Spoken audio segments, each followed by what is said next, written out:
7:03 de la mañana, en un clima de tensión, los ecuatorianos van este domingo 20 de agosto a elecciones, no solamente para definir quién será el próximo presidente de la República, sino también otros cargos.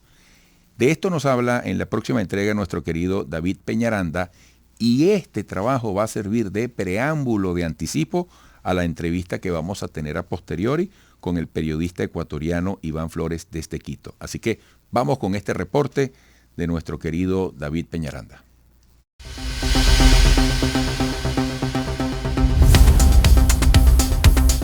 En medio de una profunda crisis de seguridad en su historia, Ecuador se enfrenta a las urnas en las elecciones de este domingo 20 de agosto, un proceso marcado por el terror de la narcoviolencia.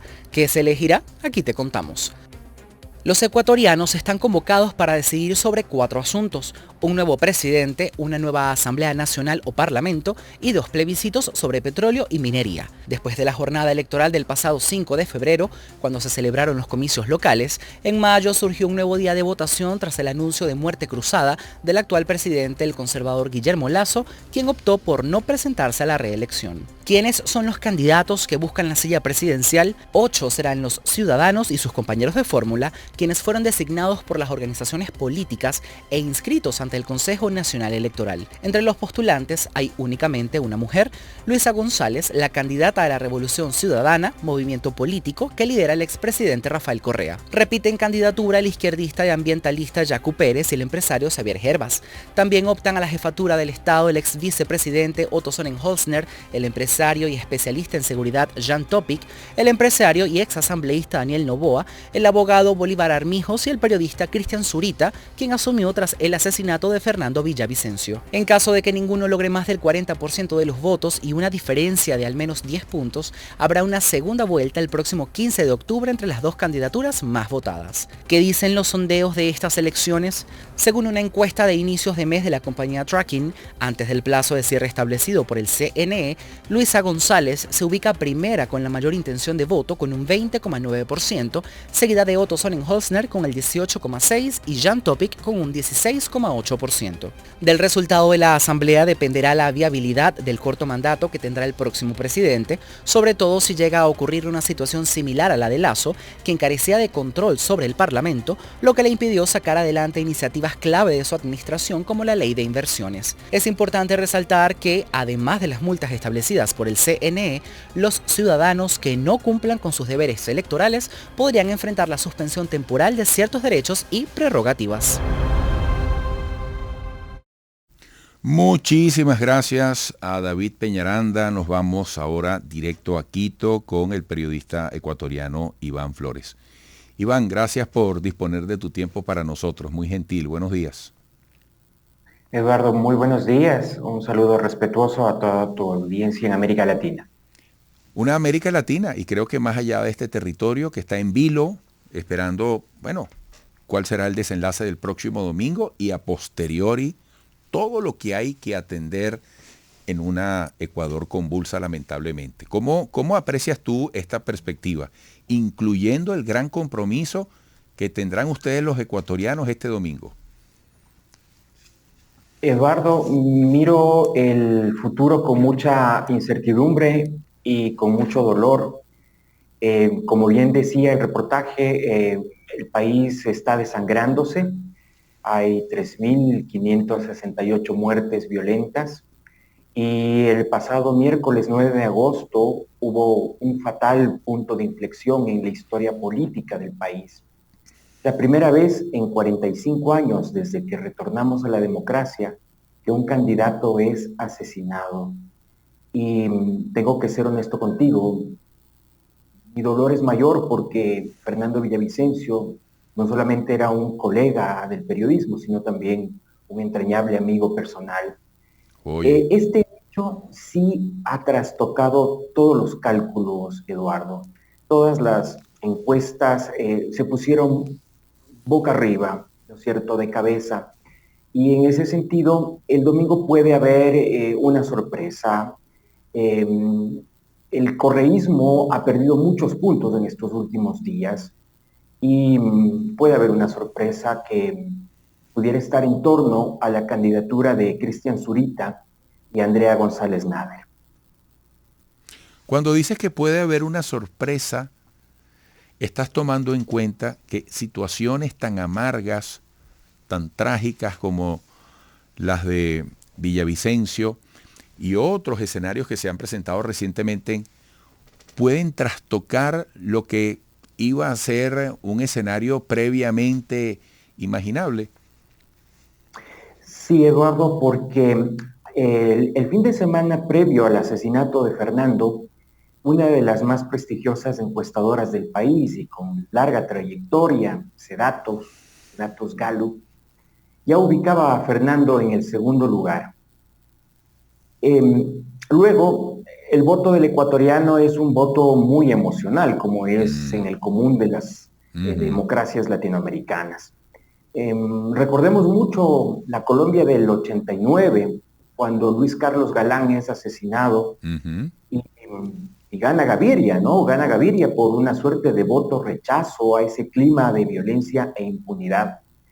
Yo hago este paralelismo porque hay muchas coincidencias con la Colombia de los 80, con el asesinato puntual de Galán y con el magnicidio de Fernando Villavicencio.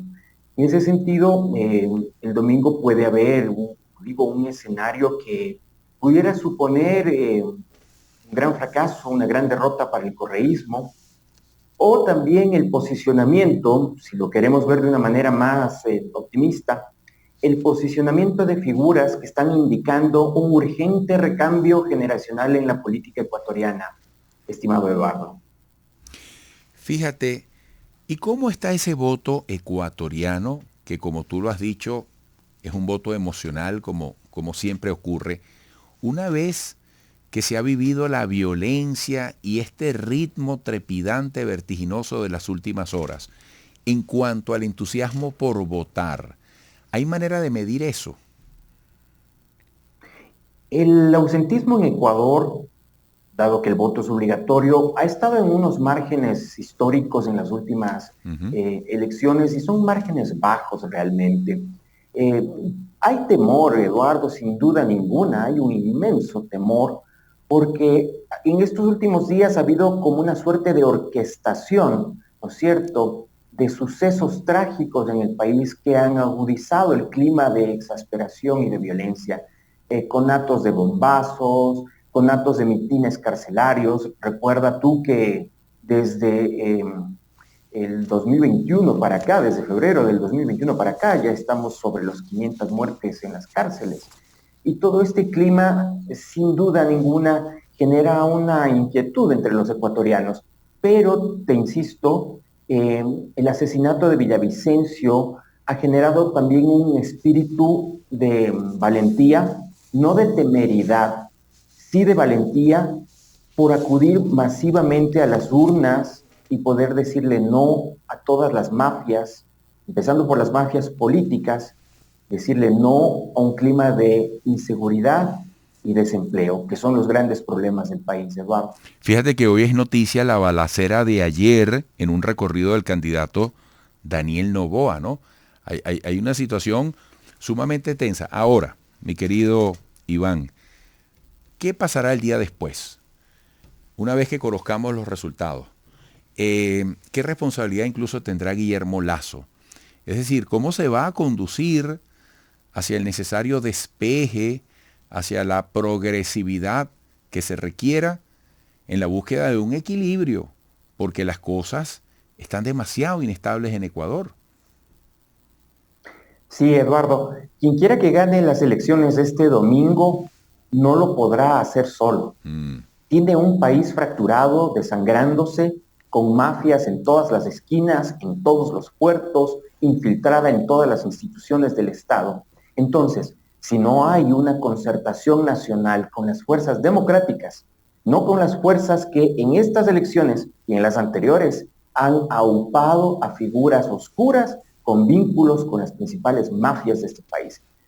Digo, si no hay esa concertación nacional, vamos a vivir una época inviable y creo yo que nos acercaríamos fatalmente a un Estado fallido, o dicho con todas sus letras, Eduardo, a un narcoestado. Caray. Pues, por un lado, concertación nacional. Ojalá el nuevo presidente forme un gabinete de coalición nacional, ¿no es cierto?, que indique ya señales de unidad en torno a las causas comunes. Y por el lado del presidente saliente, Guillermo Lasso, lo mínimo que se esperaría, lo mínimo que esperamos los ecuatorianos es que agilite la ejecución presupuestaria. Te doy un dato, Eduardo. La seguridad, el clamor por la seguridad es una de las grandes demandas nacionales y el Ministerio de Estado encargado de la seguridad interna, el Ministerio del Interior, es uno de los ministerios con la más baja ejecución presupuestaria. Y ya estamos en agosto. Entonces eso te da cuenta también de un gobierno ineficiente y pusilánime. Bueno, Iván, muchísimas gracias por tu tiempo. Con toda seguridad estaremos interesados en recontactarte una vez que se conozcan estos resultados. Yo te escuchaba, Iván, y reflexionaba. Oye, esta vecindad como región en Latinoamérica hoy en día nos pone en el interés, incluso en el sentimiento, en la sensibilidad por lo que pasa más allá de nuestras fronteras, ¿verdad? Porque no podemos ser indiferentes, todo nos tiene que importar a todos. ¿Sí? Tenemos desafíos comunes, tenemos retos comunes y uno de ellos es el crimen organizado transnacional, estimado Eduardo y amigos de A Tiempo. Bueno, un abrazo, Iván, lamentando mucho, bueno, todo lo que has contado, tu cercanía con el candidato Villavicencio y en general deseamos para Ecuador que se despejen los caminos. Un gran cariño, hasta pronto. Gracias, hasta pronto. Amigos, volveremos. Sigan allí, por favor.